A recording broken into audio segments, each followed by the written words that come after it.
Isim. Al-ismu. Isim secara bahasa memiliki arti nama atau kata benda. Menurut ulama nahwu, isim ialah kalimatun dalat ala makna fi nafsiha walam taktarim di zaman. Kata yang menunjukkan suatu makna pada dirinya dan tidak terkait dengan waktu. Kesimpulannya, isim adalah semua jenis kata benda, baik itu benda mati atau benda hidup, baik itu yang dapat dijangkau oleh panca indera atau yang bersifat abstrak, dan tentunya tidak berkaitan dengan waktu.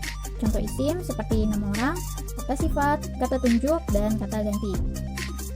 Macam-macam isim.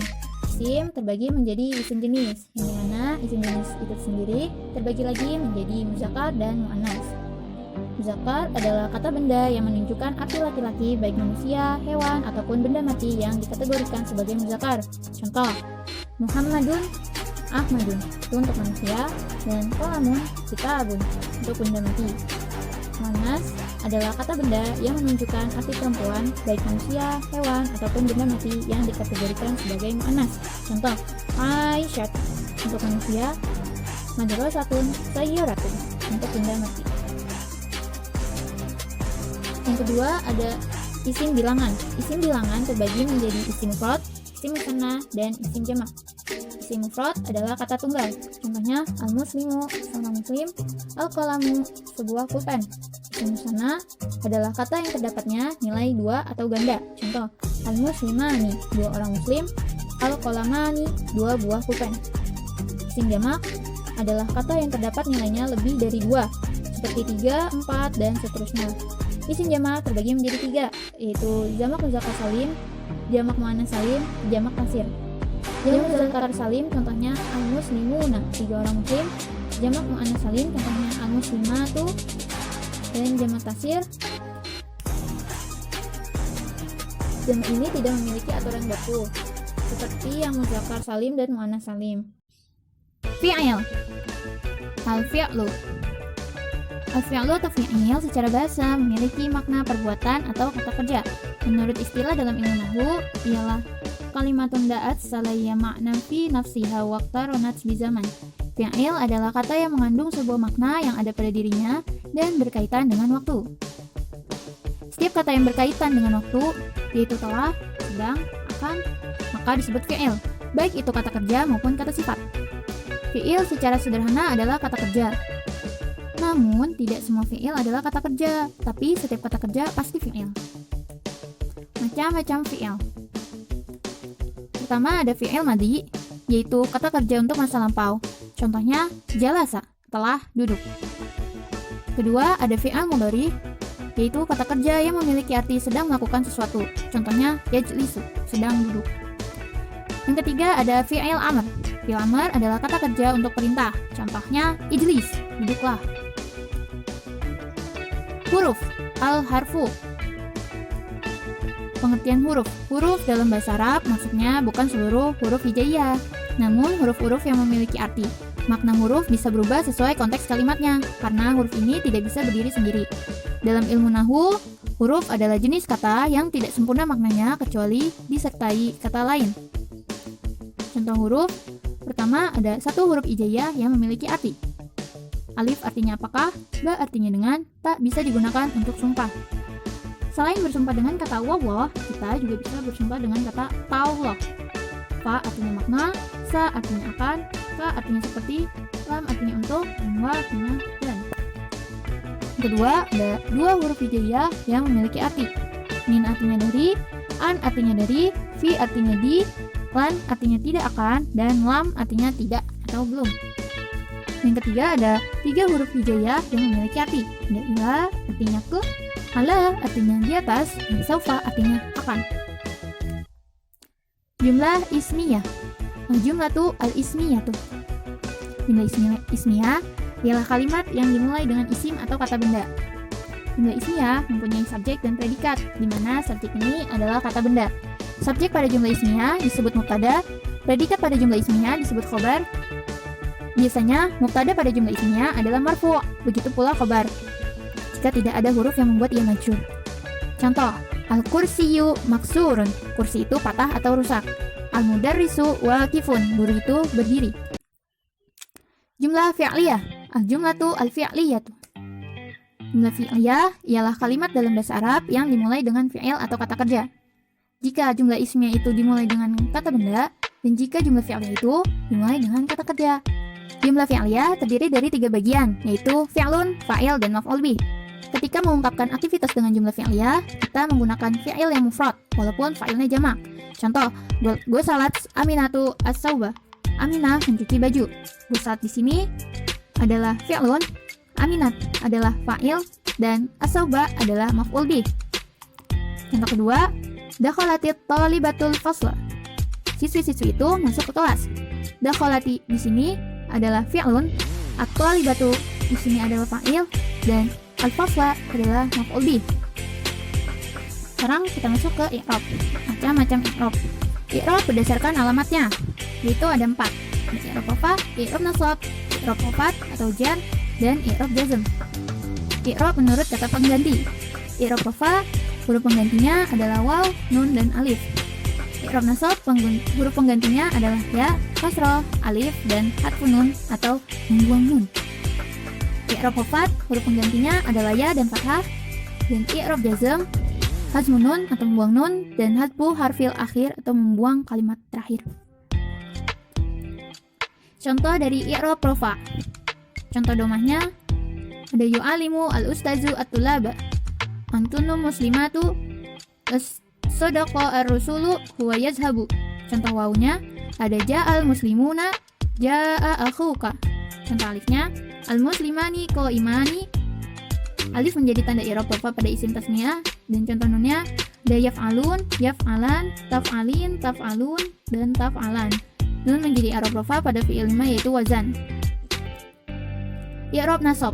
I'rab nasab mempunyai 5 alamat, yaitu fathah, alif, kasroh, ya, dan hadfun nun atau menghilangkan huruf nun. Pertama, contoh fathah, yaitu ra'aitu zaidan. Contoh alif sebagai pengganti fathah, araftu akhaka, aku telah mengenal saudaraku. Contoh kasroh sebagai pengganti fathah, araftu al-mu'allimat, aku telah mengenal guru-guru wanita. Contoh ya sebagai pengganti fathah, ra'aitu az-zaidamna, aku telah melihat Zaid. Contoh menghilangkan huruf nun, lan taf'ali, kamu tidak akan dapat berbuat. I'rab khafat. I'rab khafat mempunyai 3 alamat, yaitu kasroh, ya, dan fathah. Contoh kasroh yaitu yang menjadi alamat pokok i'rab khafat. Contoh marartu bi Zaidin, aku telah bertemu dengan Zaid. Bismillahirrahmanirrahim, dengan menyebut nama Allah yang Maha Pengasih lagi Maha Penyayang.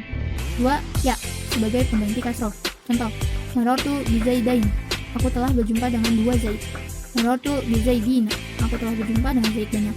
Marartu bi Abika, aku telah berjumpa dengan ayahmu. 3. Fathah sebagai pengganti kasroh. Contoh marartu bi Ahmad, aku telah berjumpa dengan Ahmad. Marartu fi masajid, aku telah sholat di beberapa masjid. I'rab jazm.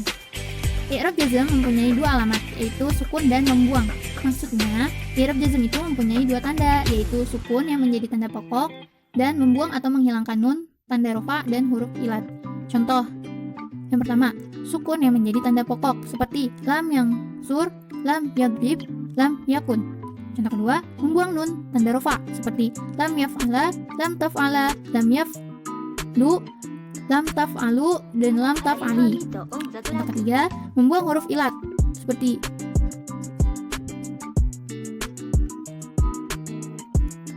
yarmi menjadi lam yarmi, yakhsha menjadi lam yakhsha.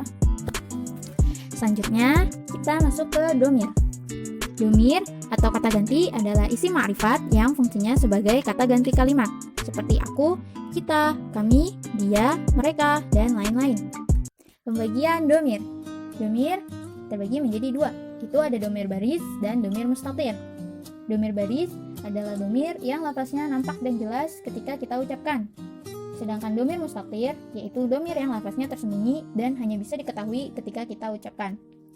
Domir baris terbagi menjadi 2, yaitu ada baris munfasil dan baris mutasil. Baris munfasil yaitu domir yang lafaznya nampak jelas namun terpisah dengan fiilnya. Baris mutasil yaitu domir yang lafaznya nampak jelas dan bersatu dengan fiilnya. Jadi jika munfasil ini adalah terpisah dengan fiilnya, dan jika Lanjut, domir baris munfasil. Contohnya ada baris munfasil rofa dan baris munfasil nasab. Contoh dari baris munfasil rofa yaitu ana mujtahidun dan ana mujtahidatun. Domir ana dalam posisi rofa untuk mutakalim dan mutakalimah itu maksud ana di sini adalah orang yang bicara adalah saya laki-laki dan saya perempuan. Oke, contoh yang kedua ada anta mujtahidatun. Maaf, saya ulangi, ada anta mujtahidun. Nah, domir anta dalam posisi rofa untuk mukhotob ini dia laki-laki maksudnya di sini.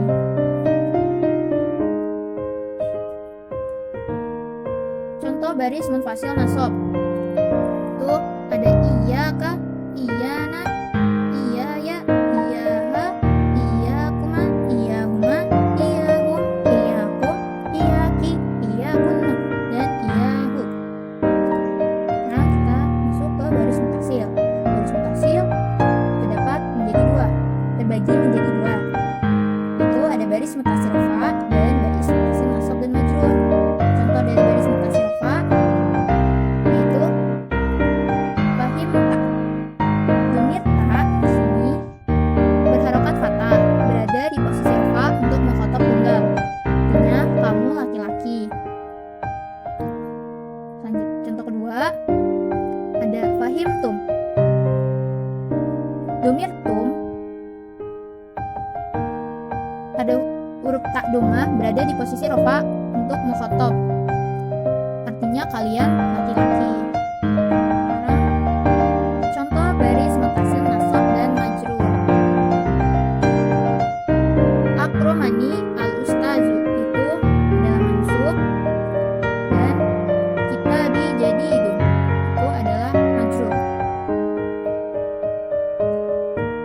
Sekarang kita masuk ke mustatir. Mustatir terbagi menjadi dua, yaitu ada mustatir wajib dan mustatir boleh. Contoh dari mustatir wajib ialah Dafi' Amir Al-Watani. Lafaz Dafi' adalah fi'il amar mabni sukun. Fa'il wajib mustatir atau tersembunyi yaitu anta. Jadi fa'ilnya di sini adalah anta. Karena mustatir itu artinya tersembunyi, jadi nggak kelihatan guys.